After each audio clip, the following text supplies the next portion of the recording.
c'est Ursule encore. On est le 1er septembre, voilà, 2023. Alors, je viens sonner la trompette aujourd'hui encore et je viens proclamer le retour de notre Seigneur Jésus-Christ. Amen, alléluia. Soyons tous bénis, soyons remplis de sa joie. Amen. Alors, un nouveau mois, amen. Chaque jour nous rapproche, amen, de ce merveilleux jour où nous le verrons face à face. Amen. Très important. Alors, le 6-4-6 s'estompe petit à petit. Amen. Le 6-4-6. Alors, je n'ai pas encore eu le temps de démêler toutes les paroles que Dieu m'a données dans la nuit sous forme de chiffres, n'est-ce pas? Et l'esprit qui est en arrière, je n'ai pas eu le temps de regrouper les paroles parce que j'ai eu beaucoup de paroles aujourd'hui. Et je suis allée me coucher un tout petit peu. Amen. Et à 5h43, pile, le Seigneur me réveille, il me donne le 6-4-6. Amen. Et je vous raconte ce que je vois. Alors, je vois le 6-4-6, c'est écrit en blanc. Finalement, je vois le blanc du 6. Je vois légèrement celui du 4. Et je ne vois plus l'autre 6. Ça s'efface. Amen. Quand je regardais, la première fois que j'ai regardé, j'ai vu la lettre blanc et après je l'ai vu s'effacer petit à petit. Et j'ai entendu is fading away. Amen. Is fading away. J'ai entendu ça comme ça en anglais. Et je savais que c'est Dieu le Père qui me parlait. Amen. Et dès qu'il a dit ça, parce que moi je ne sais pas ce que ça veut dire 6-4-6, j'ai vu la lettre et j'ai entendu is fading away. C'est en train de s'estomper, en train de disparaître. Voilà. La phrase qu'il m'a donnée en anglais, en français, ça veut dire que la lettre que j'ai vue là, elle est en train de disparaître. Elle est en train de s'en aller petit à petit. De telle sorte que, quand je regardais, je voyais tout simplement comme une ombre, comme un nuage, et après, il n'y avait plus rien. Amen. Alors évidemment, tu vois quelque chose comme ça, tu te lèves très vite pour dire, il faut que j'aille voir qu'est-ce que ça veut dire, le 6-4-6. Amen. Alors je m'en vais voir, le 6-4-6, ça veut dire l'apostasie. Ouais, c'est l'apostasie. Donc ce matin, 5h43, le Seigneur me dit, l'apostasie est en train de s'en aller. Petit à petit, l'apostasie est en train de disparaître. Amen, c'est ça qu'il me dit. Alors, ou bien l'apostasie est en train de disparaître, l'apostasie est en train de s'estomper.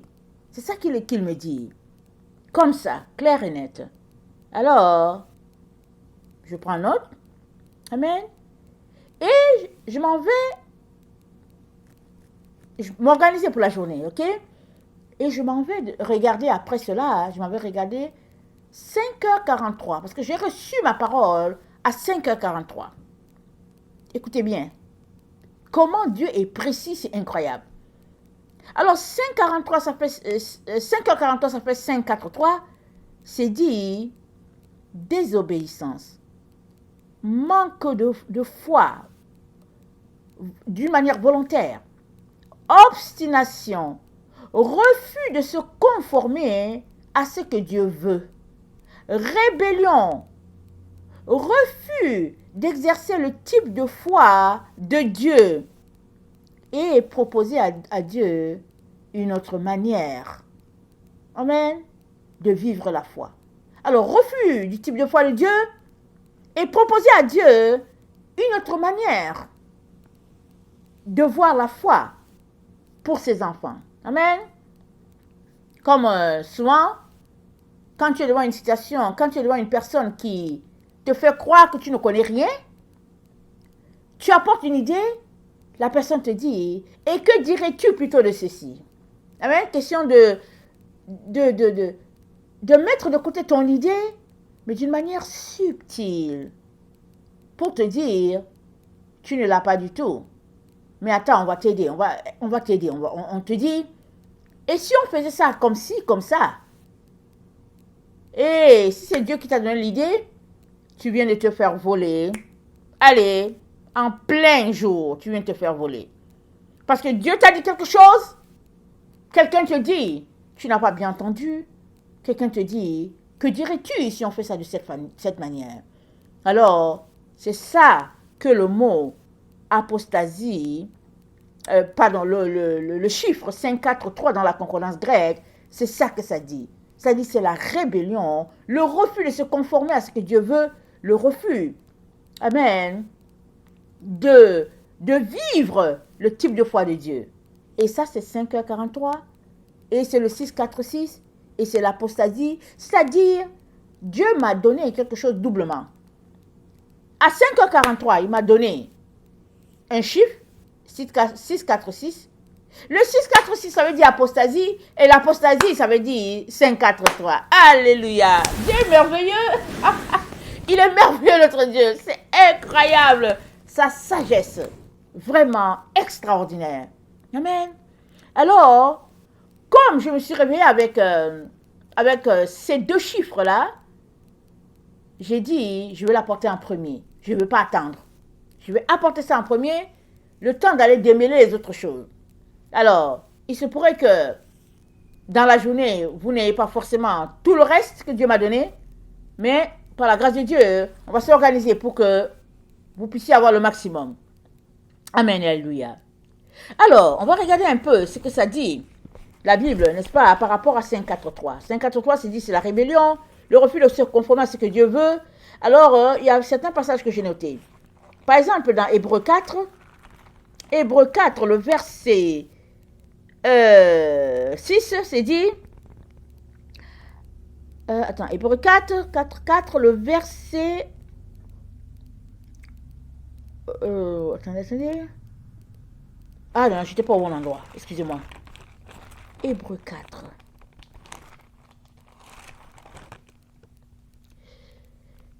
c'est dit,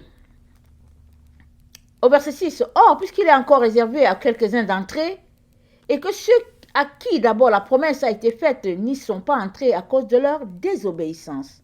Amen. Désobéissance. 543 dans la concordance grecque. Toujours Hébreux 4, le verset 11, c'est dit, efforçons-nous donc d'entrer dans ce repos, afin que personne ne tombe en donnant le même exemple de désobéissance. Alors, le 543, ça pointe à la désobéissance. La désobéissance de l'enfant de Dieu, soit parce qu'il a marché d'abord selon ce que Dieu voulait, puis il a décidé de ne plus marcher, ou bien il donne sa vie à Jésus, il entre dans l'église, on lui dit, voilà comment on devrait marcher. Et il se met à marcher dans un état d'opposition totale à Dieu. Donc voilà. Un autre exemple se trouve dans Colossiens 3. Attends, on va lire d'abord celui d'Éphésiens. Dans Éphésiens 5, le verset 6, c'est dit que personne ne vous séduise par de vains discours.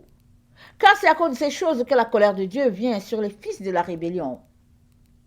Ici, les fils de la rébellion identifient tous ceux-là qui ne veulent pas marcher comme Dieu le veut. Ils créent leur religion, ils créent leur façon de faire. C'est les fils de la rébellion. Colossiens 3, le verset 6. Ça dit ceci, Colossiens 3, le verset 6. Ça dit, c'est à cause de ces choses que la colère de Dieu vient sur les fils de la rébellion. Alors, tous ceux-là qui opposent Dieu sont rebelles à Dieu. Ils sont en état de péché grave. Pourquoi? Puisqu'ils opposent Dieu, c'est difficile qu'ils reviennent. À moins d'un miracle, à moins d'un miracle, ils ne vont pas revenir. Parce que leur péché est tellement grave. Ils opposent Dieu. Donc, ils se font juges de la loi. Ils se font juges de Dieu. Qui va leur parler? Ils sont imbus d'eux-mêmes. Ils ne voient pas qu'ils ont un tort. C'est pourquoi j'ai dit, mais comment ils vont faire pour revenir? Ils sont dans un état de rébellion terrible, d'opposition terrible. Imagine ton créateur, tu l'opposes. Tu opposes ton créateur parce qu'à tes yeux, il n'a pas bien fait la chose. Comment vas-tu faire pour revenir? Ça va prendre une grâce particulière. Ça va prendre vraiment un miracle terrible. Mais Dieu, c'est le Dieu des miracles. Amen. Dieu, c'est le Dieu des miracles. Ne nous décourageons pas de prier pour les personnes qui s'opposent à Dieu, qui lui sont rebelles. Amen. Alors, j'ai vu le 646 en blanc. Attendez, je vais préciser une chose. Vous savez que quand Dieu donne des paroles, des images et tout, alors qu'il les donne, il donne aussi des explications. Amen. Souvent, il ne donne pas, mais là, il donne des explications. OK? Alors, donc j'ai vu le 646 en blanc, du pur blanc. OK? Et le blanc a commencé à s'estomper, à s'effacer, jusqu'à ce que c'est devenu transparent, jusqu'à ce que ça a disparu. Et on sait maintenant que le 646, c'est l'apostasie. Et pendant que j'étais en train de monter ce que j'avais reçu, le Saint-Esprit m'a révélé que l'apostasie a été élevée au stade de la pureté dans l'Église. C'est pourquoi je l'ai vu en blanc. Je l'ai vu écrit en lettres blanches. C'était élevé. C'est comme ça que l'apostasie a été élevée. L'apostasie est devenue la religion des églises. Dans toutes les églises, il y a rébellion. Il y a opposition totale à Dieu. On fait ce qu'on veut, comme on veut, à l'heure qu'on veut. Et dans 1 Jean 4, amen, le verset 2, l'apôtre Jean dit, reconnaissez à ceci l'Esprit de Dieu. Tout esprit qui confesse Jésus-Christ venu en chair est de Dieu. Et tout esprit qui ne confesse pas Jésus n'est pas de Dieu. C'est celui de l'Antichrist, dont vous avez dont vous avez appris la venue et qui maintenant est déjà dans le monde. Vous, petits enfants, vous êtes de Dieu et vous les avez vaincus parce que celui qui est en vous est plus fort et plus grand que celui qui est dans le monde. Eux, ils sont du monde. C'est pourquoi ils parlent d'après le monde et le monde les écoute. Amen. Eux, ils sont du monde. Qui, ici, les enfants de Dieu, sont du monde. Les enfants de Dieu, ils sont du monde. Parce que l'apostasie a été élevée dans l'Église. Et l'Église est devenue le carrefour du monde, des choses du monde. Et Dieu a dit, ça ne devrait pas être cela dans sa maison, parce qu'il a dit, ma maison sera appelée une maison de prière pour tous les peuples. Amen. Alors l'apostasie s'est érigée à la place de Dieu, sans qu'on s'en rende compte, sans que les enfants de Dieu le réalisent. L'apostasie est devenue le roi dans les églises de Jésus-Christ. L'apostasie est devenue l'idole. C'est-à-dire la pensée, l'idéologie de l'apostasie. Amen. C'est ça qui est devenu l'idole. C'est ça qui est devenu l'abomination qui cause la désolation. C'est-à-dire la vérité a été renversée de telle sorte que le mal a été présenté comme bien. Ce que Dieu a dit, c'est une idole, c'est une abomination. C'est ça qui est pratiqué. Aller, retour dans la plupart des églises sur la terre. S'il y a une église sur cette terre qui ne pratique pas l'apostasie, c'est parce qu'ils ont reçu une révélation. Et puis, ils ne sont plus dans le circuit des églises. Ils sont peut-être des églises de maison, peut-être des églises de famille. Mais s'il y a une église enregistrée sur la terre qui s'appelle Église de Jésus-Christ, elle a reçu le venin de l'apostasie. et l'apostasie est élevée dans l'Église au nom de contenter les uns, au nom de, il ne faut pas exagérer, au nom de satisfaire aux exigences de certaines lois, et puis voilà, etc., etc., alors le diable a été élevé dans un lieu saint. Et Jésus-Christ, parlant à ses disciples, leur a dit dans Matthieu 24, le verset 15, il leur a dit, alors, il leur a dit, c'est pourquoi vous verrez l'abomination de la désolation dont a parlé le prophète Daniel, établi en lieu saint, que celui qui lit fasse attention. Établi en lieu saint. Donc l'abomination de la désolation, c'est l'idéologie qui donne à l'enfant de Dieu le droit de pécher comme il veut, de marcher dans la rébellion, de prendre les versets de Dieu et de les transformer selon la dénomination qu'on fréquente. Amen. Alors, les catholiques ont leur manière de présenter leur apostasie au peuple, de telle sorte que cela puisse être potable. Les protestants ont aussi leur manière de présenter l'abomination, l'apostasie, de manière à ce que ça soit potable. Et dans les ramifications des protestants, alors chaque branche des protestants présente cette idéologie qui est l'apostasie. Il la présente de manière à ce que cela soit subtil et que les fidèles ne puissent pas réaliser qu'il y a un péché ici. Ils ne puissent pas réaliser qu'il y a un problème. Alors subtilement, l'apostasie s'est installée dans l'Église de Dieu. Elle a été élevée au stade de la pureté. Amen.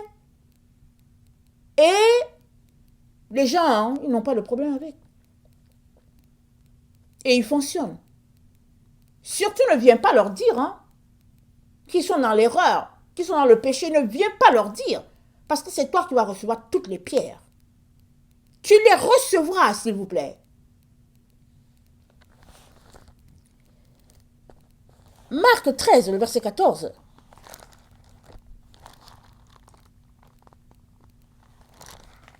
Marc 13, le verset 14. C'est dit,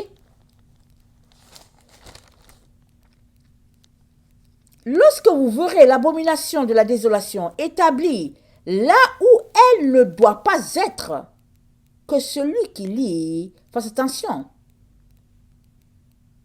Alors ceux qui seront en Judée, alors que ceux qui sont en Judée fuient dans les montagnes.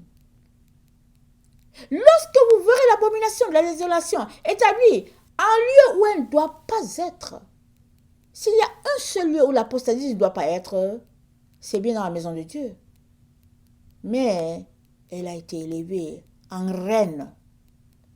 Amen. Elle a été élevée en reine. Voilà pourquoi dans Apocalypse 17, elle est présentée comme une femme. C'est dit au verset 4, cette femme était vêtue de pourpre. Attendez, je vais commencer à lire un peu plus bas. Le verset 3, nous sommes dans Apocalypse 17. Il me transporta en esprit dans un désert, et je vis une femme assise sur une bête écarlate pleine de noms, de blasphème, ayant 7 têtes et 10 cornes. Cette femme était vêtue de pourpre et d'écarlate, parée d'or, de pierres précieuses et de perles. Elle tenait dans sa main une coupe d'or remplie d'abominations et des impuretés de sa prostitution.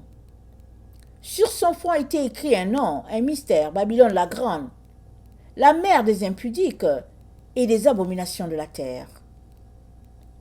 Je vis cette femme ivre du sang des saints et du sang des témoins de Jésus, et en la voyant, je fus saisi d'un grand étonnement. L'ange me dit, pourquoi t'étonnes-tu? Je te dirai le mystère de la femme et de la bête qui la porte, qui a les 7 têtes et les 10 cornes. La bête que tu as vue était, et elle n'est plus. Elle doit monter de l'abîme et aller à la perdition. Et les habitants de la terre, ceux dont le nom n'a pas été écrit de la fondation du monde dans le livre de vie, s'étonneront en voyant la bête, parce qu'elle était et qu'elle n'est plus, qu'elle réapparaîtra. Amen. Donc la femme, c'est la fausse église, mais sur son front c'est écrit Babylone, la grande. Pourquoi? Parce que l'église de Jésus-Christ a épousé toutes les idées de Babylone. Si bien que l'église pour laquelle Jésus-Christ est morte appartient maintenant à Babylone. Voilà pourquoi sur son front c'est écrit Babylone la grande. Parce que quand on lit la parole de Dieu, Deutéronome 6 nous dit quoi? Que ça doit être comme... attendez, ça doit être au niveau de notre frontanelle. C'est ça? On va lire. On va lire ça rapidement. Donc, Deutéronome 6, le verset 6, et ces commandements que je te donne aujourd'hui seront dans ton cœur. Tu les inculqueras à tes enfants, et tu en parleras quand tu seras dans ta maison, quand tu iras en voyage, quand tu te coucheras, quand tu te lèveras. Tu les liras comme un signe sur tes mains, et ils seront comme des frontaux entre tes yeux. Tu les écriras sur les poteaux de ta maison et sur tes portes. Donc sur la femme, sur son front c'est écrit Babylone la grande, la mère des impudiques et des abominations de la terre. Donc, le signe que Dieu a dit là, que le commandement devait être là sur notre front, comme un signe, amen, comme un signe, entre les deux yeux que nous appartenons à Dieu, pour la fausse église, le signe qu'elle a, c'est Babylone la grande. Là, sur son front. Mais ce n'est pas un signe qu'on regarde avec nos yeux visibles. C'est un signe spirituel. Alors, si toi, tu dis qu'il n'y a pas le signe sur le front, sur ton front, sur le front de ton église, mais que, vraiment, tu n'es pas Babylone, tu seras étonné. Tu seras étonné si Dieu faisait sortir. Comment il voit son église telle qu'elle est aujourd'hui sur la terre. Tu seras étonné. Alors, on continue. Continue. Alors, abomination, je suis allée regarder, c'est le chiffre 9, 4, 6, et c'est dit quelque chose de maudit. Alors, y a-t-il plus abomination qu'un cœur qui refuse d'obéir à son Créateur? Y a-t-il plus abomination qu'une personne qui lit bien les commandements de Dieu et qui dit, au fait, ce n'est pas ça que Dieu a dit? Comme je vous dis, il y a des gens qui enseignent que dans l'église, dans la Bible, il y a des zones grises. Ils prennent le verset, ils te l'expliquent correctement qu'il y a des zones grises. Il y a d'autres personnes qui prennent des versets qui te disent que Dieu a dit de s'enrichir. Il y a d'autres personnes qui prennent les versets et qui... C'est mieux que je ne continue pas. Les gens commettent des choses terribles au nom de Dieu. Ils salissent le nom de Dieu. Ils salissent sa loi. Ils salissent sa doctrine. Ils salissent tout. Et ils disent que c'est Dieu qui a dit ça. Voilà l'abomination qui cause la désolation. Pourquoi cause-t-elle la désolation? Alors, désolation, je suis allée voir le mot, c'est le 20-50, c'est-à-dire dévastation, stérilité. Stérilité, j'ai pris les deux mots. Dévastation, stérilité. Alors, dans la désolation, c'est la dévastation, c'est la stérilité. Et puis dans Apocalypse, dans Exode 23, le verset 26, c'est dit, il n'y aura dans ton pays ni femme qui avorte, ni femme stérile. Je remplirai le nombre de tes jours. Amen. Dieu dit qu'il n'y aura pas des avortements dans sa maison. En Israël, il n'y en aura pas. Et il n'y aura pas non plus des femmes stériles. On peut s'arrêter pour dire, mais Sarah était stérile. Rebecca était stérile. Qu'est-ce qui se passe? Élisabeth était stérile. Mais toutes ces choses-là, Dieu sait pourquoi elles étaient stériles. Afin que le jour qu'il a débouché cela pour sa gloire.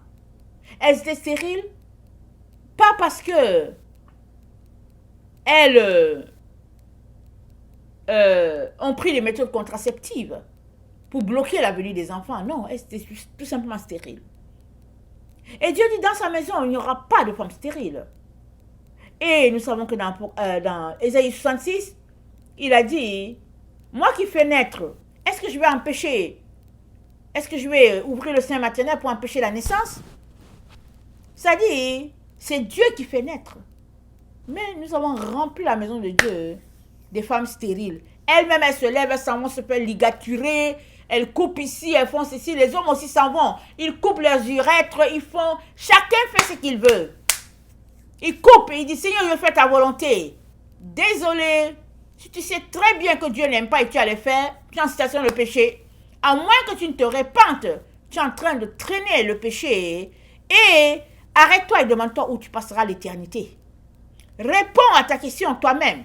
Où est-ce que tu passeras l'éternité? Puisque tu allais commettre quelque chose que Dieu a dit de ne pas commettre, et puis tu es là, tu ne demandes pas pardon.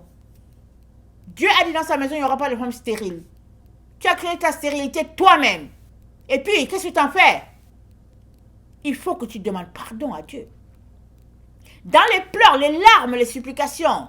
Pourquoi? Parce que tu étais dans d'une relation conjugale, ou bien peu importe le type, tu étais dans une relation où tu prenais plaisir dans ta chair et tu as bloqué le magasin des enfants. Parce que tu ne veux pas les enfants. Alors tu ne veux pas les enfants, pourquoi veux-tu que Dieu te prenne toi comme son enfant? Excusez que je vous parle comme ça, clair et net. Pourquoi veux-tu que Dieu te prenne comme son enfant quand tu as bloqué ses enfants, tu les as empêchés de venir? Il est important que tu répondes à cette question. Parce que ta faute peut te conduire à être séparé définitivement de Dieu si tu ne lui demandes pas pardon. Parce que la société te permet de le faire. Mais ce n'est pas Dieu qui te le permet. Voilà toutes les abominations que les gens ont remplies dans l'église de Dieu. Au nom du modernisme, je ne sais pas de quoi, ils ont péché, pollué, répandu l'abomination partout. Et ils sont assis là, confortables. Et ils disent que Jésus-Christ va venir les chercher. Donc voilà, heure de repentance, très important d'aller vous humilier devant Dieu. Très très important. Il ne dédaigne pas les cœurs brisés et contrits. Amen. Il n'y a pas de gros péché, il n'y a pas de petits péchés, il n'y a pas un péché qui dépasse l'autre. Amen. Il n'y a pas tout ça. Il n'y a que péché. C'est péché et cela nous sépare de Dieu. Et on doit aller devant Dieu pour lui demander pardon. Qu'on soit un homme qui allait pratiquer en tout cas quelque chose, qu'on soit une femme qui allait pratiquer quelque chose, il faut tout simplement aller demander pardon pour dire, Seigneur, mon corps ne t'appartient pas, c'est le temple du Saint-Esprit. Je n'ai pas à décider de passer un ciseau sur mon corps, soit disant que ça ne me plaît pas. Alors, Dieu a dit que dans sa maison, il n'y aura pas de stérile. On s'est rendu stérile soi-même. On est venu déposer l'abomination. On a élevé l'apostasie. Si bien que il n'y a plus d'enfantement dans la maison de Dieu. Et tous ceux-là qui naissent sont les enfants du serpent. Parce qu'ils naissent à cette doctrine-là, à cette fausseté-là, à cette religion-là, dite religion de Christ, mais en fait, qui ne porte rien de Christ.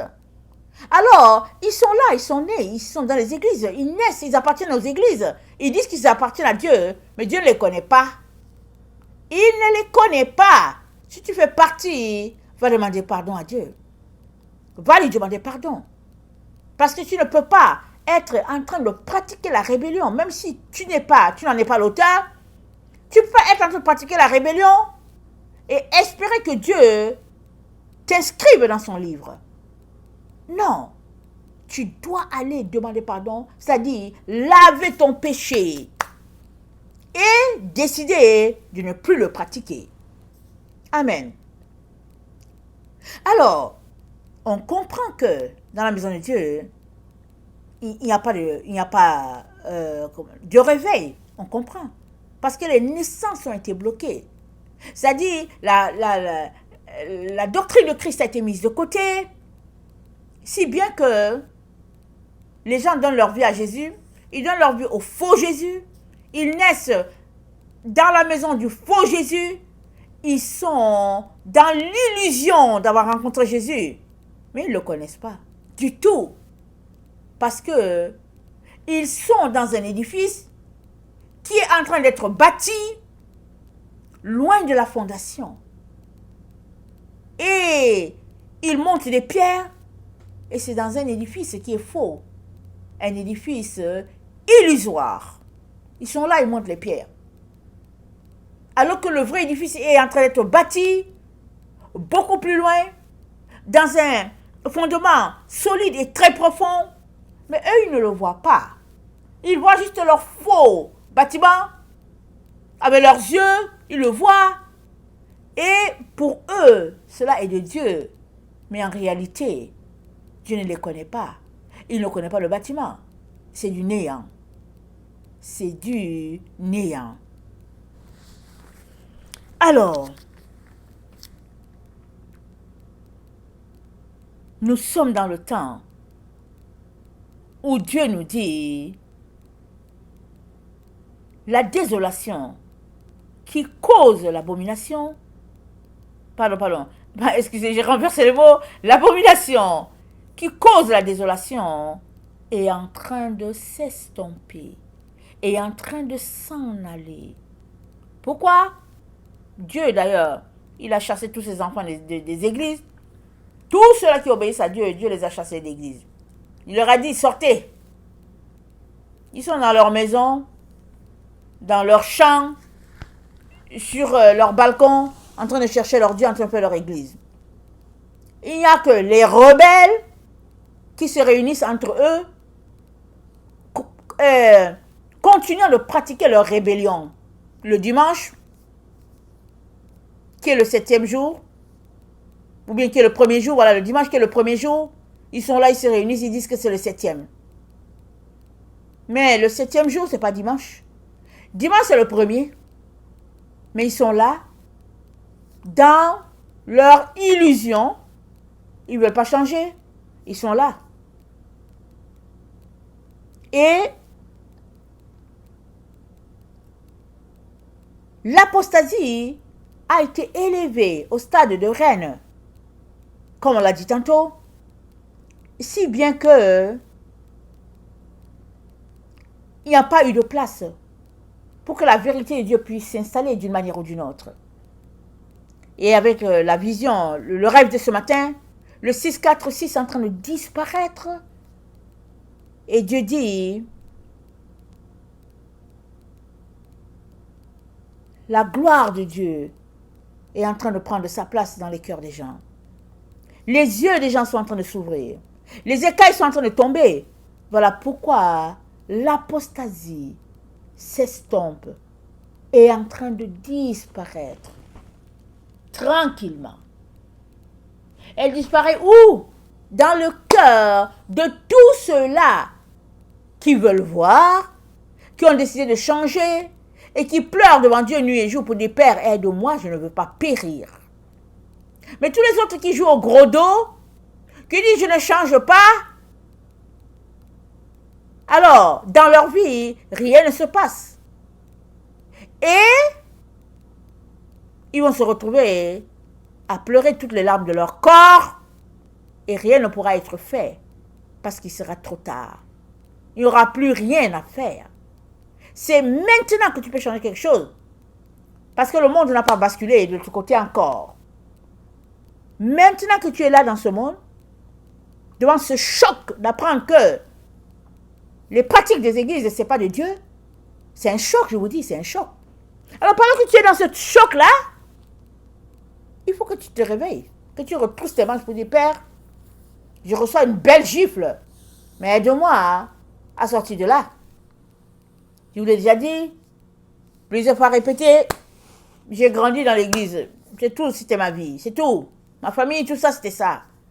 Jusqu'au jour où Dieu voulait ouvrir mes yeux et il m'a donné des chocs sur des chocs. J'en revenais pas. C'était comme des gifles que je recevais. Je me disais, quoi? Mais c'était ça. Moi qui ai grandi pensant que les protestants, c'était eux qui avaient le top et le top de tout. De tout le top des tops. C'était les meilleurs. À ma grande surprise, quand Dieu voulait m'amener plus loin, il m'a fait tomber les écailles des yeux. Et j'ai découvert ce que je devais découvrir. Et je suis passé par l'étape de choc à choc avant de dire, bon voilà, il faut qu'on trouve le chemin pour en sortir.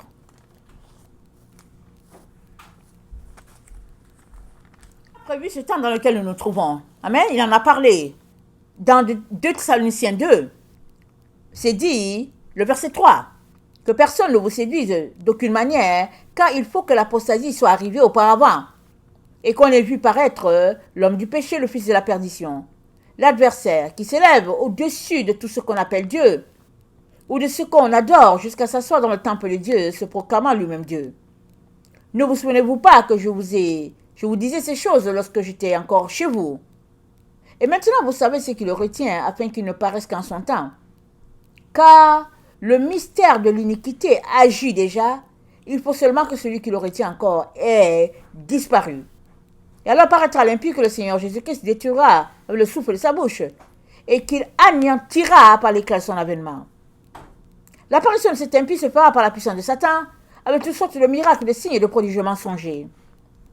Et avec toutes les séductions de l'iniquité pour ceux qui périssent, parce qu'ils n'ont pas reçu l'amour de la vérité qui les aurait sauvés. Aussi Dieu leur envoie une puissance d'égarement pour qu'ils croient aux mensonges, afin que tous ceux qui n'ont pas cru à la vérité, mais qui ont pris plaisir à l'injustice, soient condamnés. Amen. Qu'ils soient condamnés parce qu'ils ont pris plaisir à l'injustice. Et l'injustice, c'est quoi? C'est de refuser la vérité que Dieu nous présente. Ça, c'est un cas d'injustice terrible. Amen. Alors, Paul dit quoi? Il dit la fin ne viendra pas avant qu'on ait vu l'apostasie. Amen, c'est le verset 3. Il dit que personne ne vous séduise d'aucune manière, car il faut que l'apostasie soit arrivée auparavant et qu'on ait vu paraître l'homme du péché, le fils de la perdition. Et aujourd'hui, qu'est-ce que le Seigneur nous dit? Il dit, l'apostasie est en train de s'estomper petit à petit. C'est en train de disparaître petit à petit. Avant, nous manquait quelque chose à quelque part. Parce que l'apostasie est en train de s'estomper. Mais est-ce qu'on s'est déjà rendu compte qu'on était dans le temps? Est-ce qu'on a déjà vu le fils de perdition? Alors que Dieu nous dit c'est en train de s'estomper. Ça veut dire qu'il y a quelque chose qui s'est passé là. Sans qu'on le réalise. Parce qu'il nous dit qu'on est à la fin de l'apostasie. Waouh! Waouh!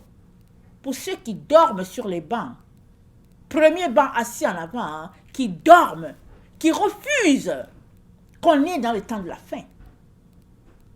Le message que je vous apporte, c'est Dieu qui l'a donné comme ça ce matin, comme je l'ai dit. Dans un rêve, j'ai vu un chiffre et une scène prendre place sous mes yeux. Et je suis juste allée décoder. J'ai vu le 646 disparaître en blanc et puis disparaître. J'ai vu 5h43. Amen, l'heure. Je suis juste allée taper pour savoir qu'est-ce que ça veut dire. Et à l'intérieur, je trouve le message de Dieu comme dans une enveloppe. Et le message de Dieu, c'est que l'apostasie est en train de s'estomper, en train de disparaître, fading away. C'est ça qu'il dit. Ça veut dire quoi? Ça veut dire que la chose a commencé, et la chose s'est vécue, et la chose est à la fin.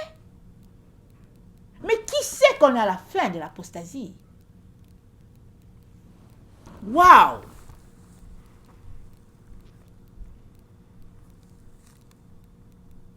souvenez-vous pas que je vous disais ces choses quand j'étais encore chez vous, le verset 5. Et maintenant, vous savez ce qui le retient, afin qu'il ne paraisse qu'en son temps. Car le mystère de l'iniquité agit déjà, il faut seulement que celui qui le retient encore ait disparu. Beaucoup de gens ont prêché en disant que celui qui le retient est disparu, c'est l'Église. Mais si l'Église disparaît, comment on va faire? Comment on va faire pour vivre sur la terre? Si le Saint-Esprit disparaît, c'est grave pour nous. Si le Saint-Esprit disparaît, c'est grave pour toute la terre. Le Saint-Esprit est là pour rester sur la terre. Amen et alléluia. Disons amen et alléluia. Je vais vous montrer que le Saint-Esprit est là pour rester. Allons-y. Dans le déluge, Noé a été sauvé avec sa famille. Et les eaux sont restées sur la terre pendant 40 jours, si j'ai bonne mémoire. Et quand les eaux ont commencé à se retirer, l'arche a commencé à descendre, n'est-ce pas? L'arche est descendue. Et un jour 20 où Noé a ouvert la porte, il a ouvert la fenêtre. Il a envoyé la colombe. Elle est partie, elle est revenue. Elle n'a pas duré dehors, elle est revenue. Noé a compris que ce n'était pas encore le temps. Il a attendu quelques jours, il l'a envoyé encore. Elle est partie, elle a fait quelques temps dehors, et elle est revenue. Amen. Elle est rentrée encore dans l'arche. Alléluia. Troisième fois. Noé l'a envoyée. Elle n'est plus revenue. Elle n'est plus revenue. La colombe est partie. Elle est où? Elle est dans la nature. Amen. Le Saint-Esprit est là. Et le Saint-Esprit agit dans le monde entier. Cette chanson, amen, qu'on chante un peu partout, dans le monde entier, le Saint-Esprit agit. Dans le monde entier, comme le prophète, comme le Christ l'a dit.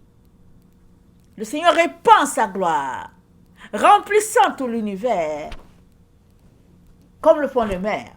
Je ne sais pas si je me rappelle de cette chanson, la mélodie, mais c'est ça. Le Saint-Esprit agit. Et c'est la colombe. Il est question, la colombe représente le Saint-Esprit. Donc, Noé a envoyé la colombe. Par la fenêtre, il l'a envoyée. Une fois, elle est revenue, 2 fois, 3e fois, elle n'est plus revenue. Mais elle est là en train de faire son travail sur la terre. Alors, pourquoi est-ce qu'on prêche qu'elle va disparaître? Que le Saint-Esprit va disparaître? Il va disparaître pour aller où? Dieu nous montre que le Saint-Esprit est là. Participant à l'œuvre de Dieu, bâtissant ce que Dieu a ordonné dès le commencement du monde. Alors si toi tu lis ce texte et puis tu dis que le Saint-Esprit va disparaître avec l'Église, alors sache que tu es dans l'erreur. Et puis ce qui est grave, c'est que si tu ne sors pas de là, ben c'est toi qui vas disparaître. Tu vas te retrouver séparé de Dieu. Parce que tu iras en enfer. Il dit de la colombe, n'est-ce pas, avec Noé. Alors, dans Genèse 8, le verset 6, c'est dit, au bout de 40 jours, Noé ouvrit la fenêtre qu'il avait faite à l'arche. Amen. Il ouvrit la fenêtre qu'il avait faite à l'arche. Dans l'arche, il y avait une fenêtre. Amen. Et il lâcha le corbeau qui sortit, partant et revenant jusqu'à ce que les eaux eussent séché sur la terre. Il lâcha aussi la colombe. Amen. Donc, le corbeau, il partait, il revenait, il partait, il revenait. Amen. Il lâcha aussi la colombe pour voir si les eaux avaient diminué à la surface de la terre. Amen. Verset 9. Mais la colombe ne trouva aucun lieu pour poser la plante de son pied. Elle revint à lui dans l'arche, car il y avait des eaux à la surface de toute la terre. Il avança la main, la prit et la fit entrer auprès de lui dans l'arche. Il attendit encore 7 autres jours, et il lâcha de nouveau la colombe hors de l'arche. La colombe revint à lui vers le soir, et voici une feuille d'olivier d'arraché était dans son bec. Noé connut ainsi que les eaux avaient diminué sur la terre. Il attendit encore 7 autres jours. Il lâcha la colombe, mais elle ne revint plus à lui. L'an 601, le premier mois, le premier jour du mois, les eaux avaient séché sur la terre. Noé ôta la couverture de l'arche, il regarda, et voici, la surface de la terre avait séché. Le second mois, le 27e jour du mois, la terre fut sèche. Amen. C'est dit quoi?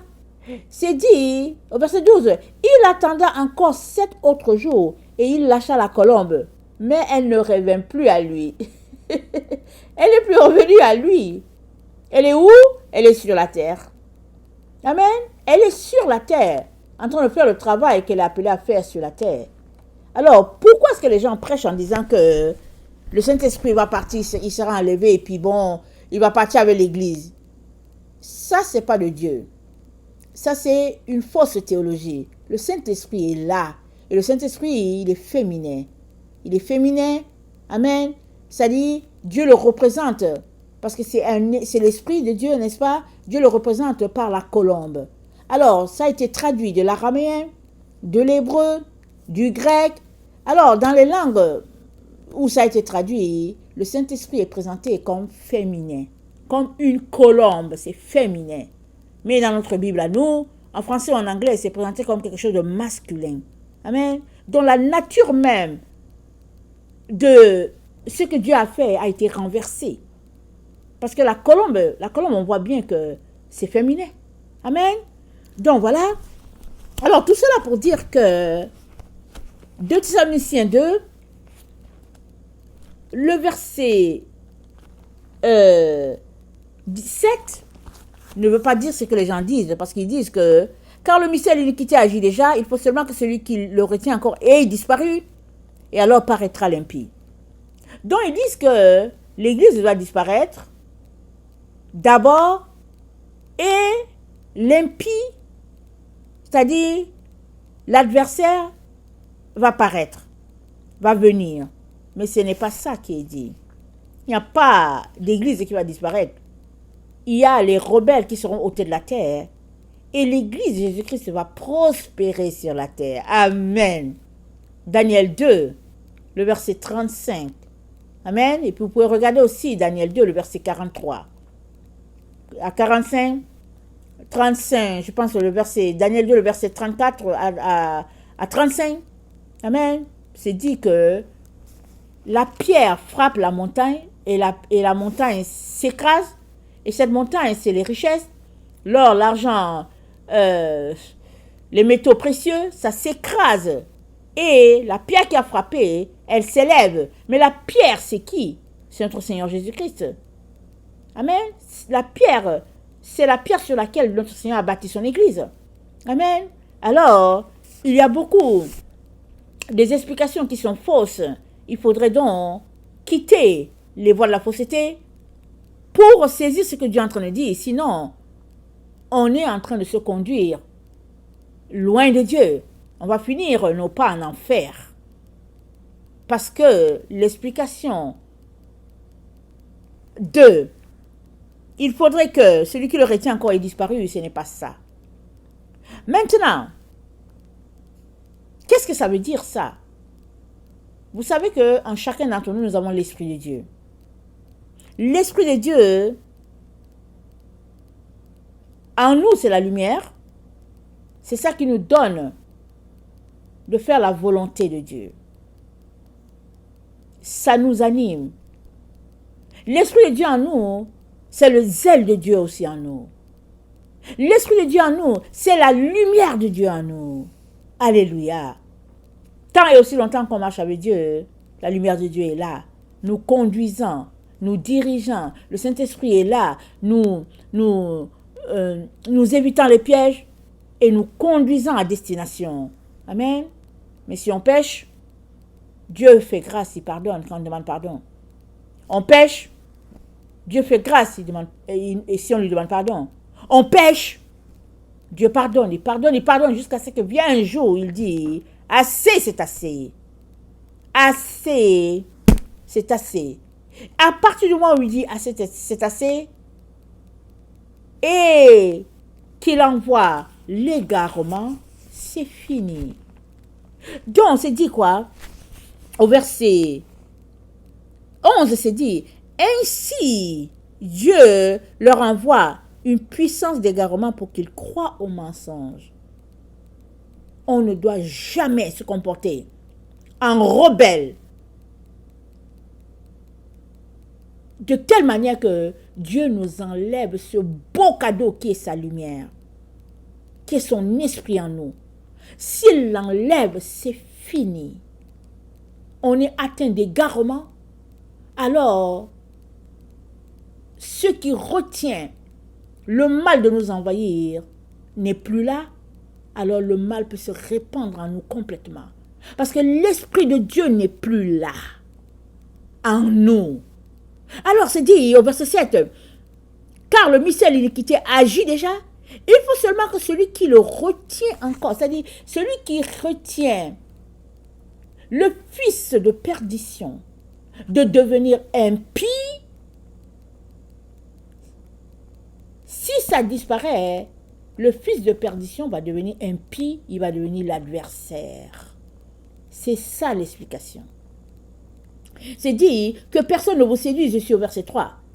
D'aucune manière. C'est dit que personne ne vous séduise d'aucune manière, car il faut que l'apostasie soit arrivée auparavant et qu'on ait vu paraître l'homme du péché, le fils de perdition, l'adversaire qui s'élève au-dessus de tout ce qu'on appelle Dieu et de ce qu'on adore, jusqu'à s'asseoir dans le temple de Dieu. Donc, c'est par étapes.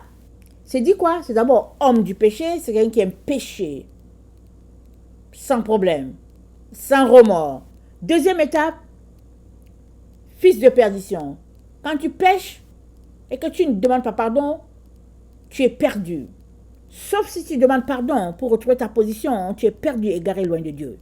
Alors, il passe de fils de péché à fils de perdition, et de fils de perdition, il passe à adversaire.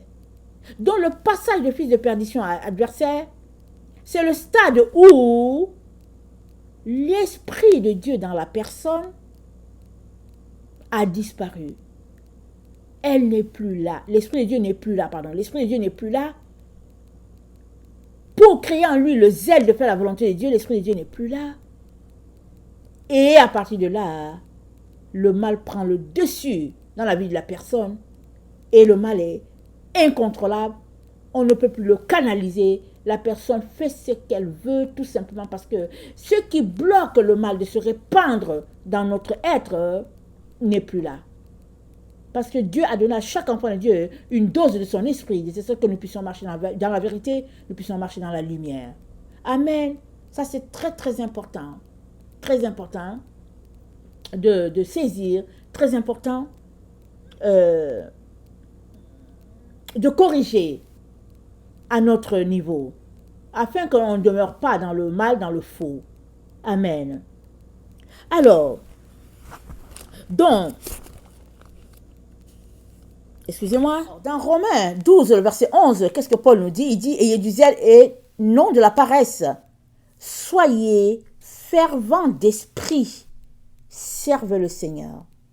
Le Saint-Esprit en nous produit la ferveur. Amen.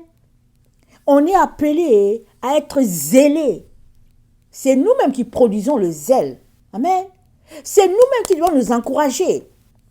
Comme la vidéo qu'on a vue hier, le Seigneur a donné le mot, attendez, il a donné le chiffre 3, 2, 9. Dans la concordance grecque, c'est dit d'attiser la flamme. Donc, être fervent d'esprit, c'est attiser la flamme en nous, nous-mêmes. Voilà pourquoi c'est dit d'éviter la paresse et d'être fervent d'esprit, c'est-à-dire être dynamique en train de servir le Seigneur. Et nous devons toujours créer des moyens pour être dynamique pour servir le Seigneur. Amen. Et dans Apocalypse 3, le verset 19, Jésus-Christ dit, « Moi je reprends et je châtie tous ceux-là que j'aime. Et donc du zèle, et repens-toi. » Amen. La repentance commence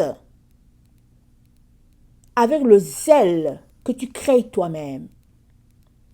Tu écoutes la parole de Dieu, tu lis la parole de Dieu, tu vois que tu as péché. Alors, c'est à toi de faire naître le zèle pour dire, il faut que j'aille demander pardon à Dieu. Il faut que j'aille demander pardon à la personne que j'ai offensée. Mais si tu refuses, tu viens de tuer le zèle. Le zèle n'est plus là. Mais alors, Jésus-Christ dit, aie du zèle, répands-toi. Alors, ça commence par avoir du zèle. Une fois que tu as du zèle, on continue de lire. Apocalypse 3, le verset 20. Ça dit, voici, je me tiens à la porte et je frappe. Si quelqu'un entend ma voix et ouvre la porte, j'entrerai chez lui. Amen. Jésus-Christ se tient à la porte, il frappe. La porte, c'est où? C'est ton cœur. Et il dit, si quelqu'un m'ouvre, tu es libre d'ouvrir ou pas. Si tu ouvres à Jésus, tu es en train de faire quoi? Tu es en train d'appliquer ta volonté pour que Jésus-Christ entre. Si tu ne lui ouvres pas aussi, tu refuses. Et il y a cette catégorie d'enfants de Dieu qui refusent que Jésus-Christ entre. Mais en disant à Jésus, tu peux entrer. Et ils font autre chose. Ils obéissent à d'autres commandements. Ils pratiquent d'autres doctrines. Ils disent, ah non, Jésus, oui, Jésus, tu es mon Seigneur, tu es mon tout. Ils flattent Jésus. Ils sont hypocrites envers Jésus. Ils ne font pas ce que Jésus-Christ leur demande.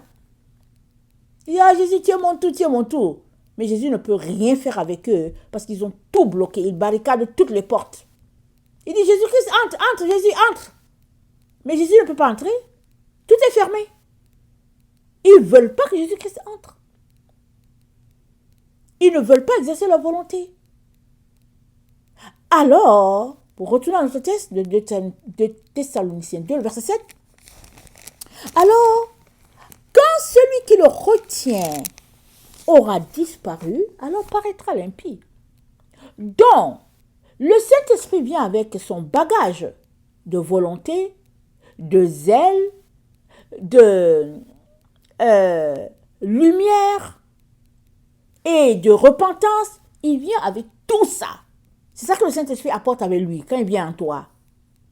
Mais si tu ne veux pas te repentir, tu pêches, tu ne veux pas te repentir, tu refuses de produire le zèle, c'est-à-dire d'attiser ton feu en mettant du bois, tu refuses d'ouvrir la porte quand Jésus-Christ te cogne, tu veux qu'il entre selon tes conditions, alors, vous voyez, une fois que tous ces éléments-là ne sont plus dans une personne, la personne devient impie. Amen. Et comme dans le lot des impies sur la terre, il faut un qui dépasse, qui trouve qui reçoit la couronne de l'impiété, alors la personne devient adversaire. Et c'est comme ça que c'est dit, il faut d'abord que celui qui le retient ait disparu. Ici, il ne s'agit pas de l'Église qui aura disparu, ou du Saint-Esprit. Non, il s'agit de la lumière de Dieu dans la personne. Une fois qu'elle a disparu, c'est-à-dire une fois que la personne a refusé de se repentir, d'attiser le feu en elle, d'exercer sa volonté pour laisser entrer Jésus, une fois que la personne vraiment est tout simplement en rébellion devant toutes ces choses-là, alors la lumière, elle se fade, c'est tout, c'est-à-dire elle s'éteint, voilà, et puis c'est fini. C'est ça que Jésus-Christ a dit, personne n'allume le feu, la lampe, pardon, pour la mettre sous le boisseau. Le boisseau en soi, ça éteint la lumière. La lumière ne sert à rien parce qu'elle est sous le lit. Mais maintenant, elle ne reste pas du tout dans le corps d'une personne qui est rebelle, qui refuse de mettre du feu pour augmenter la flamme, qui refuse de demander pardon, de se repentir, qui refuse de se remettre en question, qui refuse d'ouvrir la porte quand Jésus-Christ se cogne. Toutes ces conditions-là réunies, quand ça ne marche pas, alors pourquoi est-ce que l'Esprit de Dieu est là? Il s'en va tout simplement. Parce qu'il n'a plus de place pour œuvrer en toi. Tu ne laisses pas de place à l'Esprit de Dieu pour œuvrer. Alors, il est là pourquoi? Mieux encore, dans le fils de perdition, c'est dit quoi? C'est dit, car le mystère de l'iniquité agit déjà. C'est-à-dire, si on lit le verset 9, c'est dit, l'apparition de cet impie se fera par la puissance de Satan. C'est-à-dire, non seulement les conditions sont telles que manque de volonté pour ouvrir la porte, manque de zèle pour attiser le feu, refus de demander pardon, de repentance, et en plus de cela, maraboutage, sorcellerie, théraphin, tout ce qui tourne autour, c'est dit quoi? La puissance de Satan. C'est toutes ces choses-là. Incantation, sorcellerie, toutes ces choses-là, c'est la puissance de Satan. Donc en plus d'être rebelle à Dieu, manque de volonté et tout, et puis on ajoute la puissance des choses de Satan, hein, le Saint-Esprit ne reste pas. Il part. Il ramasse ses jambes, il part. Et c'est de ça qu'il est question. Et Dieu dit, il nous dit ce matin, excusez, j'ai commencé à prêcher depuis le matin, on est rendu à l'après-midi, il dit, ce matin, il a donné 5h43, pour juste rappeler, pour rafraîchir la mémoire, il dit 646 est en train de s'estomper, est en train de disparaître. Il dit l'apostasie, le 646 c'est l'apostasie, il dit que l'apostasie est en train de disparaître. Ça veut dire, le fils de perdition est venu, jusqu'à l'apostasie en train de disparaître, c'est-à-dire le réveil est en train de se passer où? Dans le cœur des gens. Comment? Leurs yeux sont en train de s'ouvrir. À quoi? Au commandement de Dieu. La pratique de la loi de Moïse. C'est ça, la lumière de Dieu qu'il nous a donnée. Si tu es là, tu refuses de pratiquer les commandements et tu dis que tu n'es pas sous la loi, alors tu n'entreras pas dans la présence de Dieu, tu n'entreras pas dans l'assemblée des saints, tu n'entreras pas dans le repos du Seigneur. Parce que la loi de Moïse, qui sont les commandements de Dieu, c'est cela, la lumière de Dieu pour toute l'humanité. Prends cette vérité-là et assois-toi pour pratiquer tes commandements. D'abord les connaître et les pratiquer. Vraiment du pratico-pratique. Ne pratique pas tes commandements avec la bouche. Pratique-les en action. Décide de sortir de toutes ces choses-là que Dieu n'aime pas et de laisser le Saint-Esprit faire sa place, sa demeure complètement en toi. Alors, excusez, dans Ésaïe 9, le verset 2, on finit bientôt, ok? Dans Ésaïe 9, le verset 2, c'est dit, je vais lire au verset 1, c'est dit, le peuple qui marchait dans les ténèbres voit une grande lumière. Sur ceux qui habitaient le pays de l'ombre de la mort, une lumière resplendit. On continue. Le verset 2, j'avais lu juste le verset 1, excusez-moi. Le verset 2, tu rends le peuple nombreux. Tu lui accordes de grandes joies. Il se réjouit devant toi, comme on se réjouit à la moisson. Alléluia. C'est ça que Dieu dit. Il dit, le 646 est en train de disparaître. Ça dit quoi? Le peuple est en train de devenir nombreux à la pratique de la loi de Dieu. Comment? Leurs yeux sont en train de s'ouvrir au mensonge qui leur a été prêché et leurs oreilles entendent d'autres choses qui sont des paroles de vérité et ils décident de changer parce qu'ils ne veulent pas périr et le peuple de Dieu devient nombreux et l'apostasie, le 646 s'estompe, disparaît petit à petit et toute la terre sera remplie de la connaissance de Dieu comme l'eau qui couvre le fond de la mer. Amen et alléluia. Amen et alléluia. Dieu est bon. Amen. Voilà le message que Dieu avait pour nous ce matin. Alors, tant et aussi longtemps qu'on décide de pratiquer la loi, La lumière de Dieu, elle est en nous. Amen. Et jamais ne s'en ira. Alors, Malachie 4. Malachie, c'est le dernier texte de l'Ancien Testament, juste un peu avant Matthieu. Alors, Malachie 4 nous dit ceci. Je vais lire juste cette partie. Malachie 4 nous dit,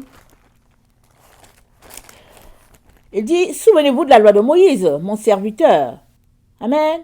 Auquel j'ai prescrit en Horeb pour tout Israël des préceptes et des ordonnances. Amen.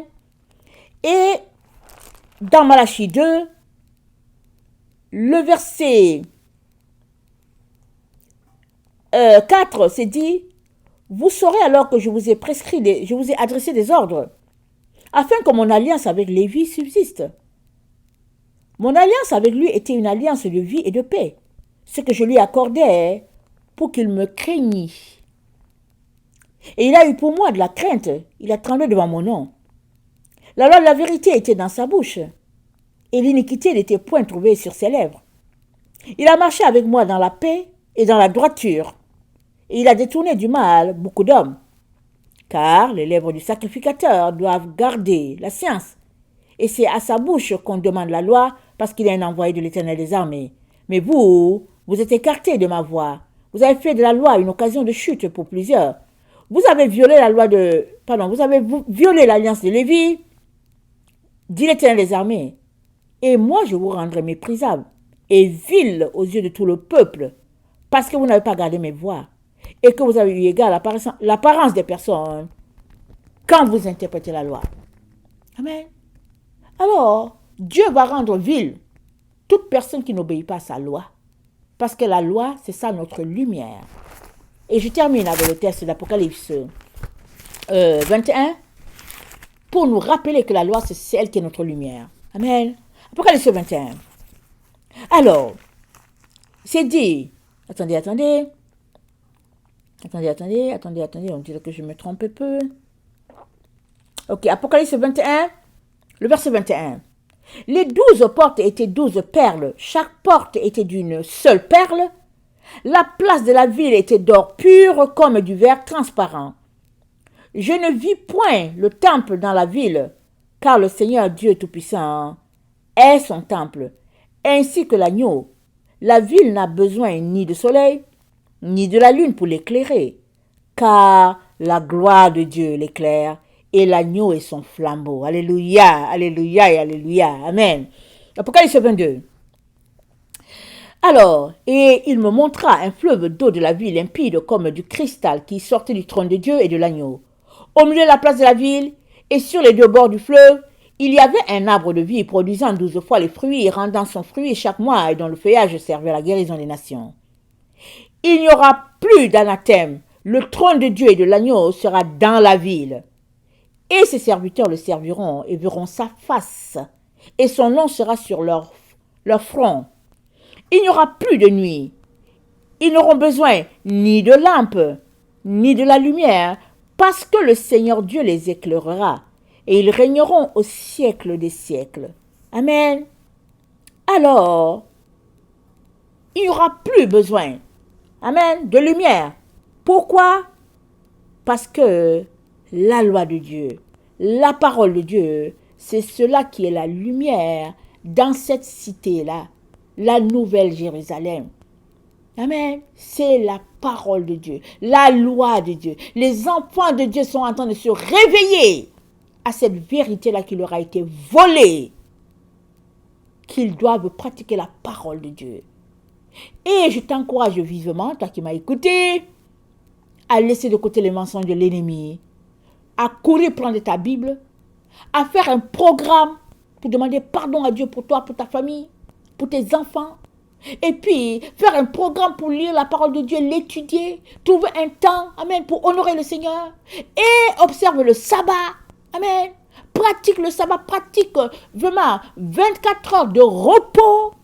Retourne à ton Dieu dans l'humilité et dans la grâce.